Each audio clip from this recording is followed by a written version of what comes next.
and that's when bad feelings happen. I mean, he's the next level, and I don't know. I mean, so have you guys seen all 7? Yeah. What do you think? Really good. Hello. Let's have a little snack so I got some energy, buddy. See? Or as I always say, see before and after. He's hard on himself. He's he's aging gracefully. Yeah. I was gonna pass what I'm. You said sure. First person speaks. All right. So we'll do that way. Well, the thing about this show is season 1 is about how does one become a hero. I know that because of the comic book, everyone's thinking hero for hire. But what we wanted to do with season 1 is you have somebody that's reluctant to even be a hero. What pulls somebody out of the shadows? And once they're out of the shadows, what are they going to sacrifice? And even in sacrificing that thing, what's going to keep them pushing forward? And so Luke Cage is a character that's dealt with a lot of tragedy. But there has to be an optimism. There has to be something that propels him forward. And so that's really the thing that we deal with. Like, I hate to say the Marvel cliche, but it's true. With great powers comes great responsibility. One thing that Jeff Loeb always said is that Marvel heroes are reluctant from the standpoint of they're not happy to have their powers. I mean, Matt Murdock would much rather see and have his dad in his life. You know, Jessica, as we know from her series, is very ambivalent about being a superhero. And Luke is no different. And so this is really about how somebody without a mask and without a costume is pushing forward in the community that really needs it. Yeah. Try to get a subway and be left alone. Get uptown, just do the normal things that people do. Stop in restaurants, have a meal. He doesn't want all the attention that comes with being a superhero, which is a part of the series. That's going to be a part of the experience that we have. And that's part of the story. It's like, once he does step out of the shadows and he takes a hold of the superhero, position, then what does that mean for his life, So it comes with positives, but there are some negatives too. What are the negatives? Negatives? Yeah.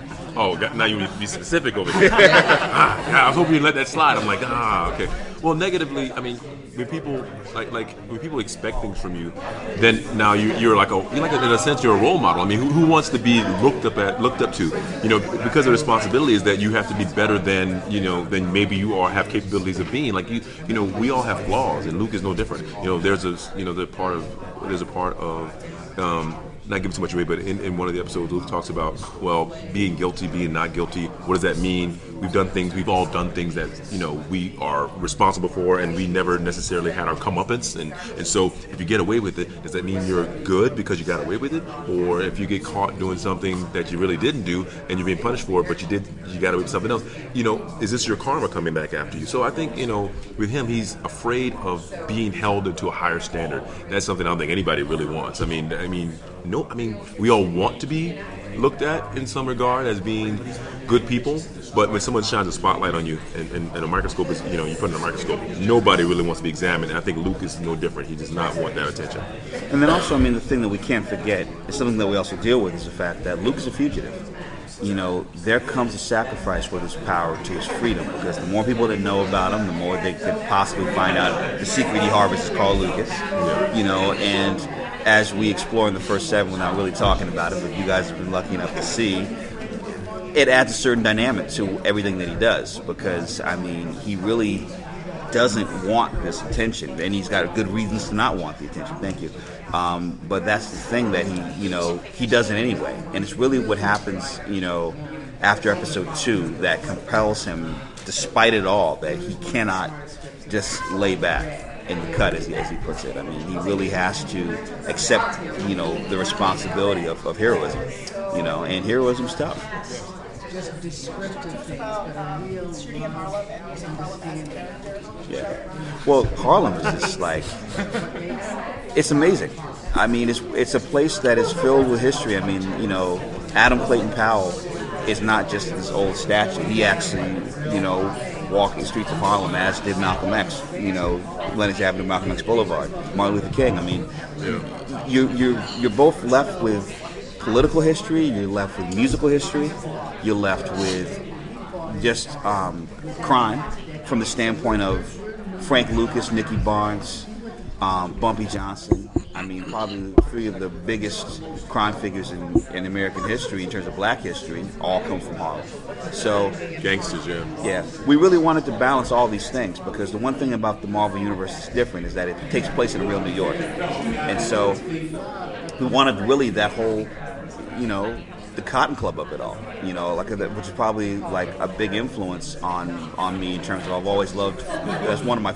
The Godfather is my favorite Coppola movie, but The Cotton Club is another great movie. I don't know if you've seen it, but it was Harlem's Paradise is kind of a mix of The Cotton Club, Lenox Lounge, and Shaft, and from the standpoint of you have underworld figures, politics, all in one mix, and yeah, you had everything from Wu-Tang to Adrian and Young and Ali Shaheed Muhammad's score. It's just like it's on. Well, I have to correct you. I did not read the comics growing up. This is after I got that role, I started looking at the more recent incarnations of the comic. The one, obviously, with Alias, because that's the first thing we tackled with Jessica, that character. How he and Jessica's story was developed, because that wasn't in the blaxploitation 70s. That wasn't there. So this is all like kind of new.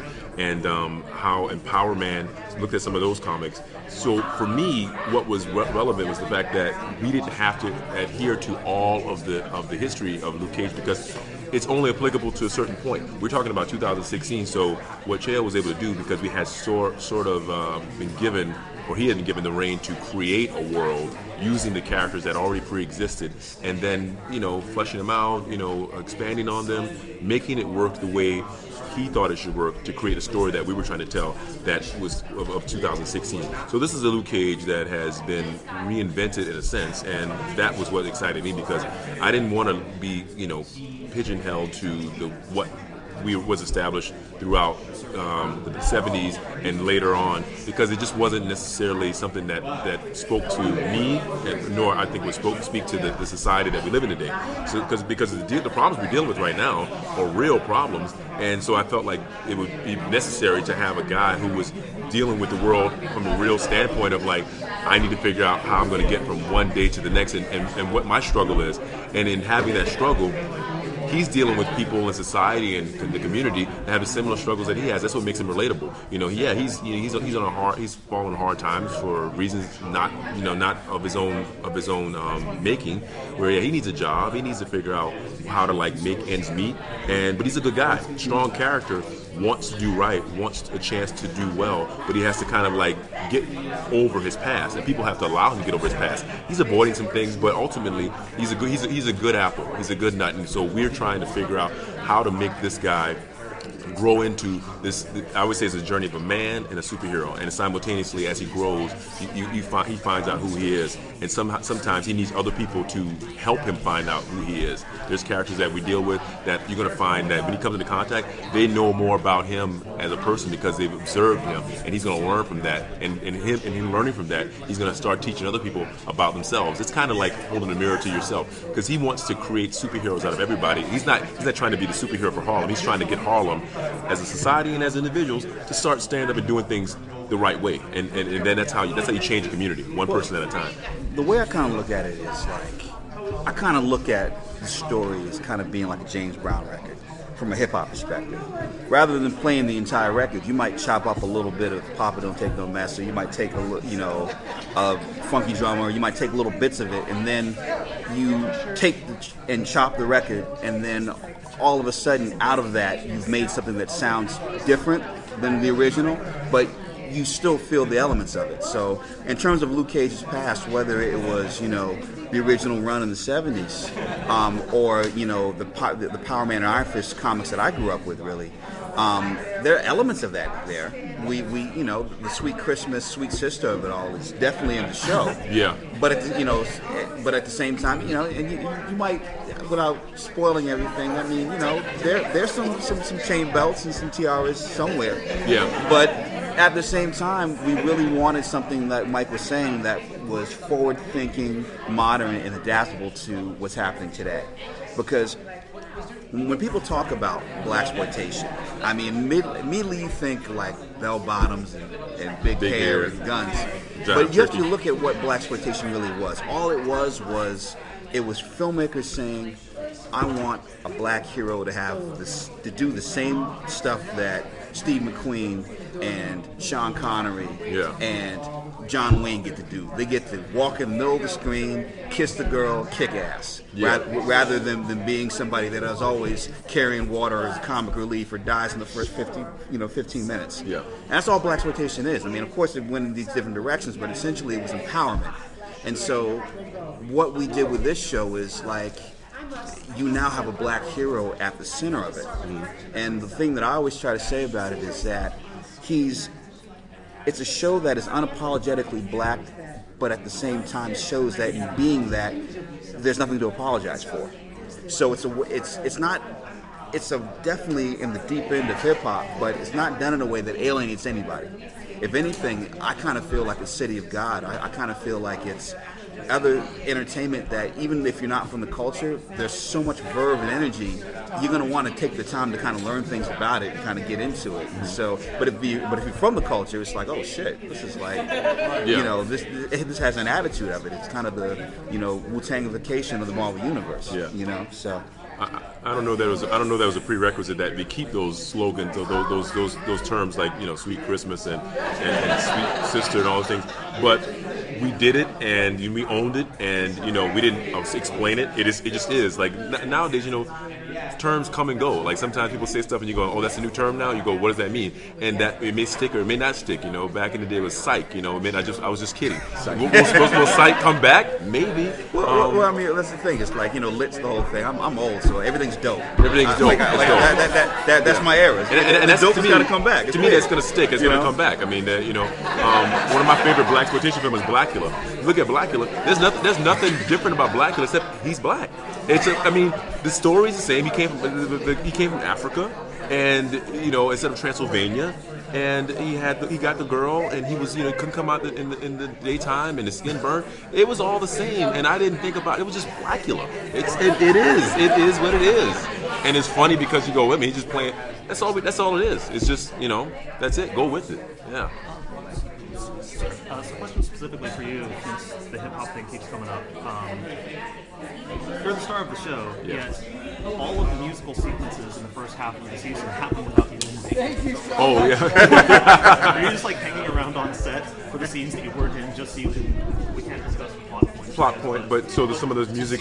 Some of those I did try. I hung around for several of them. Some of them I missed just because either I was not around or I had to, because we have 2 units sometimes, so they would be filming those things while I'm doing something else. So I wasn't able to always be there, but when I could, I was, because it was an event. Somebody's performing. If I can, I'm coming to see it. not Yeah. Oh, wait a minute. What? Yeah. What? Yeah. Really? Well, that's the thing. It's like, coming from being a hip hop journalist and kind of being able to just call D Nice and be like, "Yo, D," or there are a lot of friends like Faith Evans, Raphael Sadiq. I mean, it's like these are not just figures; they're people that I've known for years. Even with Ali Shaid Muhammad, I've been writing about A Tribe Called Quest and Midnight Marauders. I mean, since Low End Theory. So it's like being able to just reach into the Rolodex and say like, "Hey, can we do this?" and then have it be cool. It's just like it's part of the fun of the show. Is that you never know what to expect. Oh, we got to rotate? Okay. I forgot this is not our own table. All right. No, thank you. Thank you. They don't rotate, guys. We got to rotate. Oh, okay. I was like, you're going to tell us to leave, right? You're going to tell other people to leave? I thought they were going to tell us to leave. You all leave with your stuff. Yeah. Oh, yeah, now. Joseph Lieb and Theo Rossi. Hey, guys. Hey, everybody. We're wearing shades for our interview. This is it. It's just the way it's happening. This is the only way that we can do this. We're keeping a mask in front of ourselves. So if we ever look tense or anything, you don't see it. We are shades. We are shades. Which is so interesting, by the way. I was just saying, learning how to act with, like, I've worn sunglasses, at different shows where you take them off and then you kind of do your acting. It really is a whole different thing. You have to actually move your head more to make a point, because it's not like all in your eyes and stuff. And what's funny is, I was actually watching Daredevil to kind of see how he did it. Because you don't realize that he's acting most of the time with his glasses on. And I was like, notice Charlie's moving his head a lot when he's directing towards someone. This or that. So it's a whole different wearing shades a lot. You know, I got to tell you, it's funny when you're in like certain scenes that are like darker. A lot of the show is, you know, late at night or in clubs and stuff.